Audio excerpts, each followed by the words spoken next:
मित्रांनो, तुम्ही कधी मनाशीच असा निश्चय केलाय का की बस आता दारूला हात लावणार नाही, काहीही झालं तरी आता यापुढे ही सवय कायमची मोडणार, आयुष्याला बर्बाद करणारं हे व्यसन आता यापुढे नकोच. तुम्ही हे ठरवता आणि त्याप्रमाणे जगू लागता. पहिले 1-2 दिवस छान जातात, मनात जिद्द असते, प्रेरणा असते, पण तिसऱ्या दिवशी, चौथ्या दिवशी मन पुन्हा त्याच व्यसनाची ओढ घेऊ लागतं. शरीरात अस्वस्थपणा, डोकं जड होणं, चिडचिड, झोप न लागणं असं सगळं घडू लागतं. आणि त्यातच एक फोन येतो, एक पार्टीचं निमंत्रण येतं किंवा एखादं छोटंसं निमित्त तयार होतं आणि नकळत पुन्हा तीच चूक होते.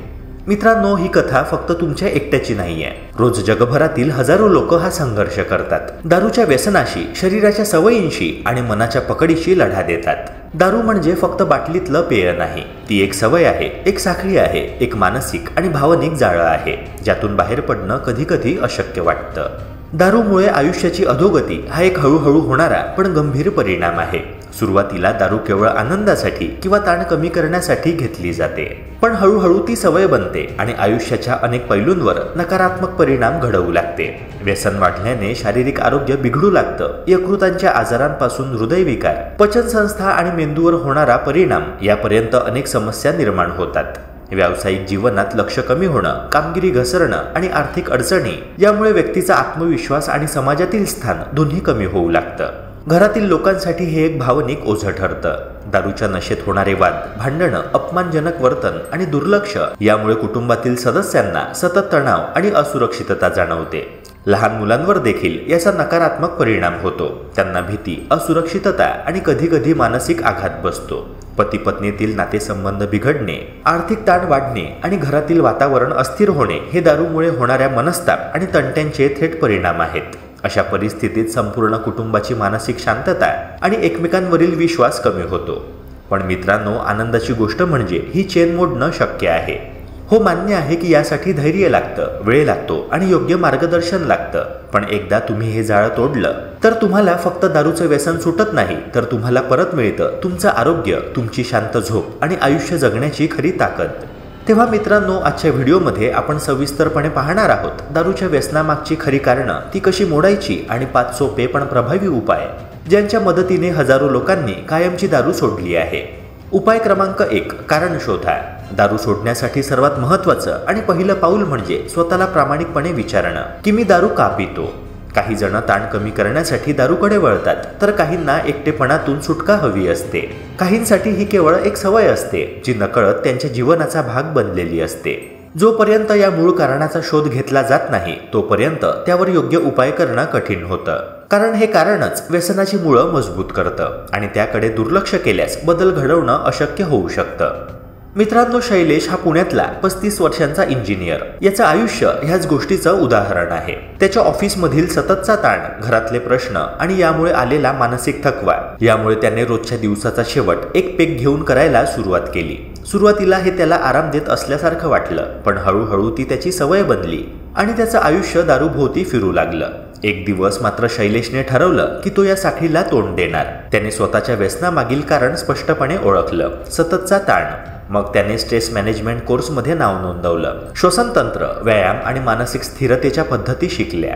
जसजसा त्याचा ताण कमी होत गेला तसतशी दारूकडे वळण्याची गरजही संपत गेली. मूळ कारणावर प्रहार केल्यामुळे शैलेशचं व्यसन कमी झालं आणि त्याचं आयुष्य पुन्हा एकदा सकारात्मक मार्गावर आलं.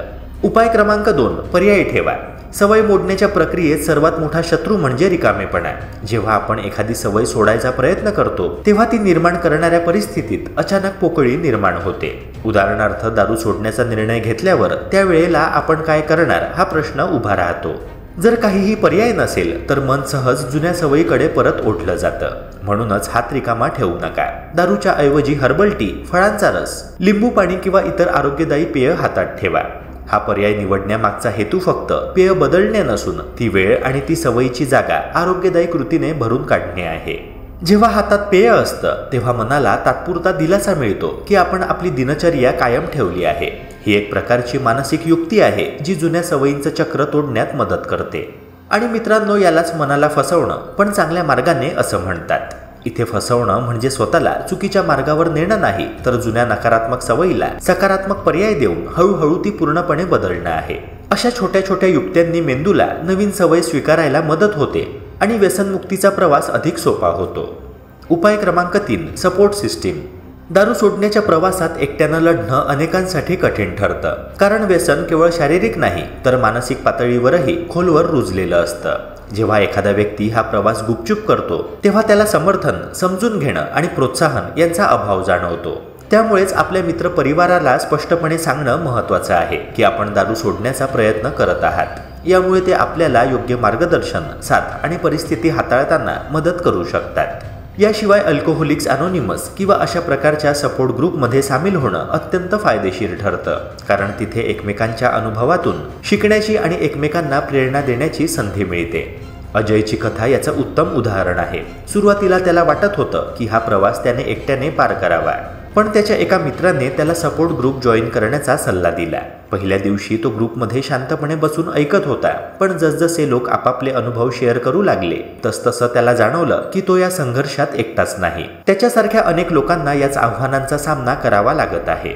ही जाणीव अजयसाठी टर्निंग पॉइंट ठरली. आता त्याला उमगलं होतं की एकत्रित लढा दिल्यास व्यसनावर मात करणं अधिक सोपं होतं. त्या ग्रुपमधील अनुभव, प्रेरणा आणि समर्थनामुळे त्याने आपली सवय मोडण्याची प्रक्रिया अधिक निर्धाराने सुरू ठेवली आणि त्यात सातत्य राखलं. आणि मित्रांनो, हीच शक्ती सपोर्ट सिस्टीम देऊ शकते. उपाय क्रमांक 4, ट्रिगर टाळा.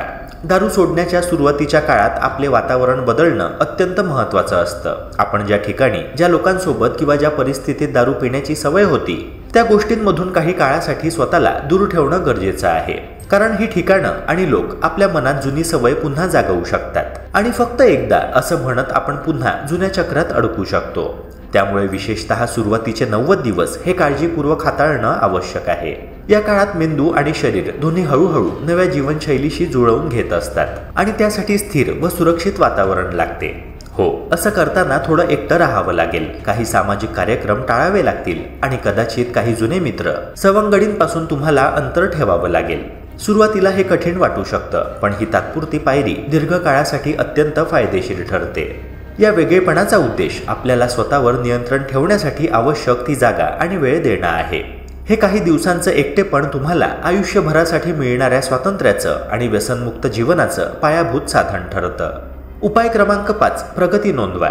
दारू सोडण्याच्या प्रवासात स्वतःची प्रगती नोंदवणं ही एक महत्त्वाची मानसिक युक्ती आहे. पहिला दिवस, पहिला आठवडा, पहिला महिना अशा प्रत्येक टप्प्याला लिहून ठेवा आणि त्याचं महत्त्व ओळखा. प्रत्येक माइलस्टोन साजरा करा. स्वतःला एक छोटीशी ट्रीट द्या. एखादी ट्रिप प्लॅन करा किंवा आवडता नवा शर्ट खरेदी करा. हे सेलिब्रेशन फक्त आनंदासाठी नाही तर मेंदूला हा सकारात्मक सिग्नल देण्यासाठी आहे की दारूशिवाय मी चांगला आहे. मेंदूला मिळणारा हा पुरस्कार तुमच्या नव्या सवयीला अधिक बळकट करतो. दारू सोडणं म्हणजे फक्त एक वाईट सवय मोडणं नाही, तर ते स्वतःला परत मिळवणं आहे. तुमचं आरोग्य वाचवणं, तुमच्या नात्यांना पुन्हा एक संधी देणं आणि तुमच्या भविष्याला नव्याने घडवणं हा त्यामागचा खरा उद्देश आहे. जेव्हा तुम्ही व्यसनमुक्त होता तेव्हा तुम्ही फक्त स्वतःचं जीवन सुधारत नाही तर तुमच्या आजूबाजूच्या लोकांचं आयुष्यही अधिक स्थिर आणि आनंदी बनवत असता. हा बदल तुमच्या व्यक्तिमत्वात नवं तेज आणतो आणि जगण्याचा आत्मविश्वास पुन्हा जागवतो. म्हणून आजच पहिलं पाऊल टाका, कारण आयुष्य तुमचं आहे आणि ते सुंदर, मुक्त आणि समाधानाने भरलेलं जगण्यासाठी आहे. जर तुम्ही आधीच या प्रवासात असाल तर तुमचा अनुभव इतरांसोबत शेअर करा. तुमची गोष्ट कदाचित कोणाच्या तरी मनात आशेची ठिणगी पेटवेल आणि त्याचं जीवन बदलण्याची प्रेरणा देईल. दारूचं व्यसन सोडल्यानंतर आयुष्य अनेक सकारात्मक बदलांनी भरून जातं. शारीरिक आरोग्य लक्षणीयरित्या सुधारतं, यकृताची कार्यक्षमता वाढते, पचन व्यवस्थित होतं, झोपेची गुणवत्ता सुधारते आणि ऊर्जेची पातळी वाढते. त्वचेवर तजेला येतो, वजन नियंत्रित राहू लागतं आणि शरीराला व्यायाम व संतुलित आहाराचा अधिक फायदा होतो. मेंदूवरचा दारूमुळे होणारा धुसरपणा कमी होऊन एकाग्रता, स्मरणशक्ती आणि निर्णय क्षमता वाढते. यामुळे व्यक्ती स्वतःला अधिक उत्पादक, स्थिर आणि ऊर्जावान अनुभवते. मानसिक आणि सामाजिक जीवनातही मोठा बदल दिसून येतो. कुटुंब, मित्र आणि सहकाऱ्यांची नातेसंबंध अधिक घट्ट होतात, कारण दारूमुळे होणारे वाद, गैरसमज आणि दुर्लक्ष यांचा अंत होतो. आर्थिकदृष्ट्याही स्थैर्य मिळतं. दारूवर होणारा अनावश्यक खर्च थांबतो आणि त्या पैशांचा उपयोग स्वतःच्या प्रगतीसाठी होऊ शकतो. सर्वात महत्त्वाचं म्हणजे स्वतःवरचा आत्मविश्वास आणि आत्मसन्मान पुन्हा निर्माण होतो. व्यसनमुक्त जीवन व्यक्तीला फक्त आरोग्यच परत देत नाही तर नवीन ध्येय, स्वप्न आणि आयुष्याचा एक सकारात्मक दृष्टिकोनही देते. व्हिडिओच्या शेवटी दारूचं व्यसन सोडण्यासाठीचे 10 जलद आणि प्रभावी टप्पे जाणून घेऊया. नंबर 1, कारण ओळखा. तुम्हाला दारू का सोडायची आहे हे स्पष्टपणे ठरवा. आरोग्य, नाती, आर्थिक स्थैर्य की मग आत्मसन्मान. नंबर 2, ठरलेली तारीख ठरवा. एक ठोस आणि वास्तववादी तारीख निवडा आणि त्याला बांधील राहा. नंबर 3, ट्रिगर्स दूर करा.